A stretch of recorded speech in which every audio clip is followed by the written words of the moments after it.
Olá, alunos da Escola Tuiuti, tudo bem com vocês? Professor Wagner Chaves, de Geografia, trazendo mais uma aula. Hoje, dando início ao nosso capítulo 2 do nosso segundo bimestre da apostila. Tá? Nós vamos falar então dos recursos hídricos. Vem comigo, pessoal. Bom, primeiro, o que são recursos hídricos?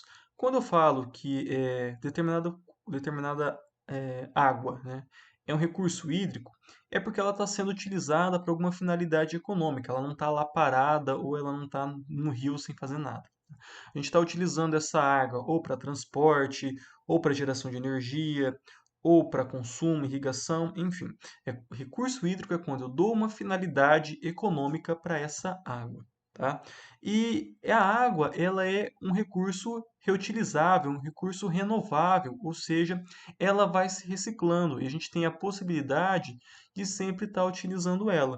Então, uma coisa é eu gerar energia a partir da queima de carvão, que o carvão ele vai acabar. Outra coisa é utilizar a partir da água, que ela vai se renovando. Sempre vai ter água aí. Se a gente vai conseguir gerar energia com ela é outra coisa, mas água sempre vai ter, tá? E aqui, pessoal, um adendo, tá? Essa foto é das Cataratas do Iguaçu num período de cheia.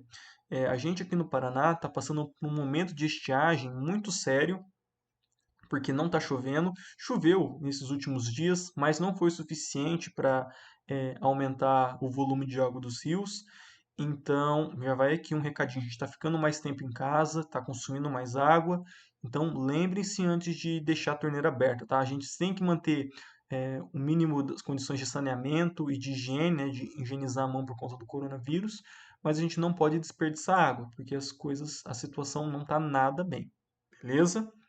Ah, e bom, pessoal, que a água é importante para a vida, vocês já sabem, né? Agora, o quanto de água a gente tem disponível para o nosso consumo? Vamos lá, então. Dos 100% de água que existe no mundo, 97,5, 97,4 está nos mares e oceanos, ou seja, é água salgada. A gente não utiliza ela diretamente, né? A gente não utiliza, por exemplo, para consumo. A gente pode utilizar para transporte, para pesca, entre outras coisas.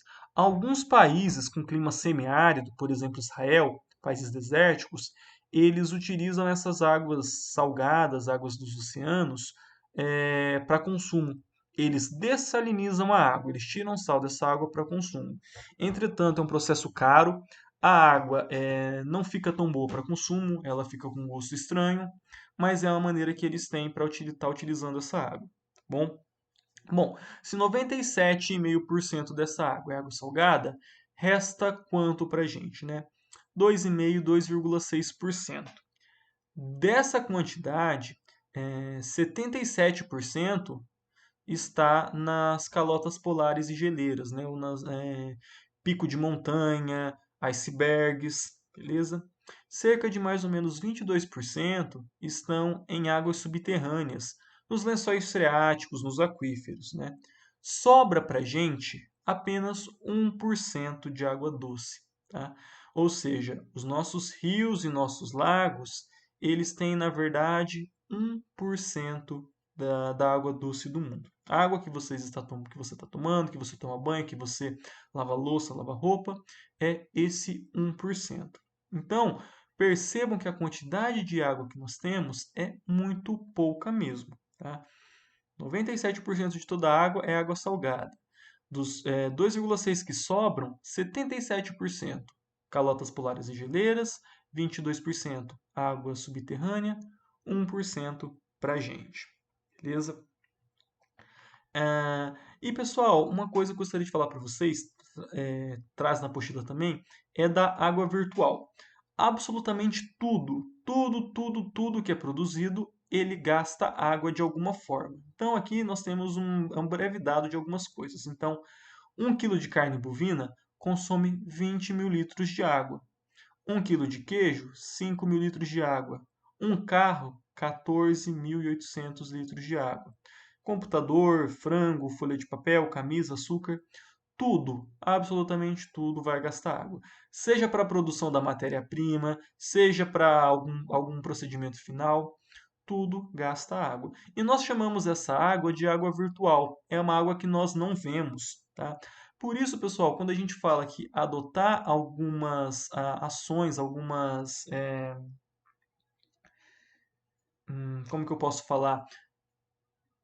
Algum estilo de vida mais sustentável, não é porque você tem um monte de roupa que você não usa. É porque cada roupa que você usa, cada camisa de algodão, por exemplo, gasta 2.700 litros de água para ser feito.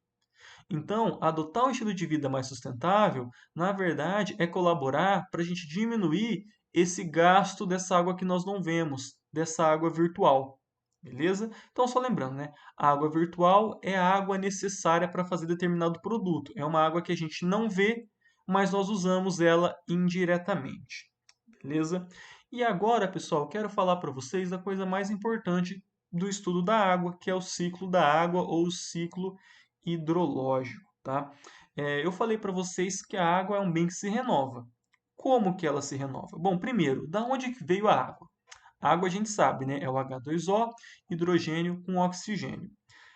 Bom, pessoal, a ideia mais aceita entre os cientistas é que a água ela tenha vindo através de meteoros, porque durante a explosão do Big Bang, elementos mais leves, como hidrogênio e oxigênio, eles foram expulsos, eles foram mais, a gente consegue encontrar mais é, na, nesses gigantes gasosos, né, em Júpiter, em Saturno. Então esses elementos eles foram expulsos.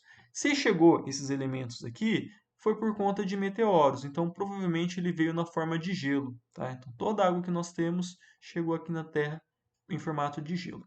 Então vamos assumir aqui o início da água na precipitação. O que é precipitação? A queda de água, de granizo, de neve. Então observem lá. O 1. Encontraram? Precipitação, né? Primeira parte do ciclo da água, então, é quando vai chover. Essas nuvens estão saturadas de umidade, estão carregadas de umidade, até que ela vai ou chover, ou vai derrubar granizo, ou vai derrubar neve. Beleza? Uma vez que chove, essa água ela vai se acumular em algumas áreas, né? A gente vai chamar essa água de água superficial. Ela vai ser a água que vai alimentar os rios, a água que vai alimentar os lagos, a água que vai escoar para o oceano, água superficial, beleza? E nós temos nessa água superficial uma água que vai ser utilizada pelas plantas. As plantas vão consumir essa água e vai para crescer, gerar seus nutrientes, produzir seus frutos e tudo mais, beleza? Ah, Partindo disso, pessoal, uma parte dessa água, ali o ponto 4, estão vendo no cantinho? Vai infiltrar no solo, vão ser as águas de recarga. Então, quando eu falo que nós temos águas subterrâneas, lembram lá, 22% da nossa água é subterrânea, são as águas que estão nos lençóis freáticos, a água que está nos aquíferos, é uma água que está confinada lá. Tá? Não se engane, pessoal, a gente não sabe a qualidade de toda a água de aquífero. A gente tem a ideia de que água de aquífero é uma água boa, que é água mineral, mas nós não sabemos a qualidade de todos os aquíferos, tá? Sobretudo se nós temos áreas de recarga de aquífero, ou seja, área onde o solo é bastante poroso e a água consegue infiltrar lá no fundo e carregar esse aquífero, e nós temos plantação. E nessa plantação é utilizado pesticida, utilizado um monte de veneno, vem a chuva, lava essa planta, joga esse veneno para onde? Lá nesse aquífero e contamina isso, tá? Uma gota de óleo contamina 1.000 litros de água. Então imaginem uma gota de veneno, o quanto não contamina, tá bom? Ah, Partindo disso, nós temos o que então? A incidência de luz solar. O Sol vai atingir a nossa atmosfera, vai aquecer e vai aquecer também essa água superficial, essa água dos rios, essa água dos lagos e vai fazer o quê? Essa água começar a evaporar. Então vocês estudaram lá os estados da matéria, né? Os estados da água: gelo, que é sólido, líquido e o gasoso. Conforme você vai aquecendo essa água, então, ela vai evaporando e vai para onde? Vai para a atmosfera. Vai fazer o quê? Vai formar nuvens. Outro ponto que eu também mencionei para vocês nas aulas passadas é da evapotranspiração do,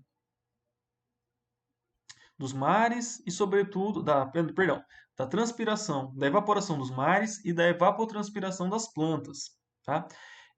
Que vai fazer com que toda essa umidade é, que está na nossa atmosfera se transforma em vapor d'água, suba na atmosfera e forma o quê?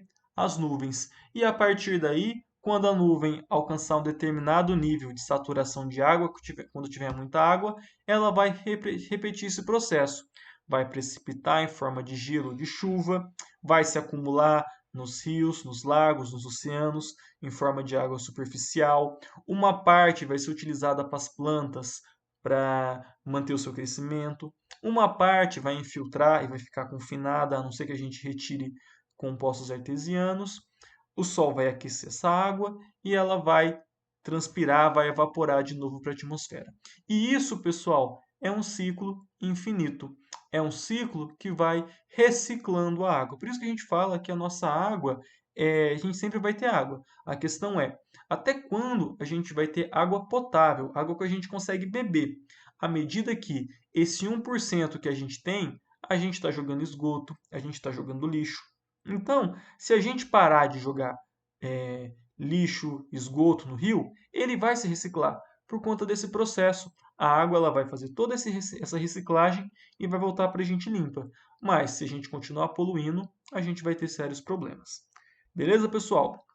Eu vou ficando por aqui, peço que vocês fiquem em casa. Qualquer dúvida, é só me consultar nos canais de comunicação da Escola Tuiuti, no Sistema Delta ou na plataforma Plural. Um abraço e até mais!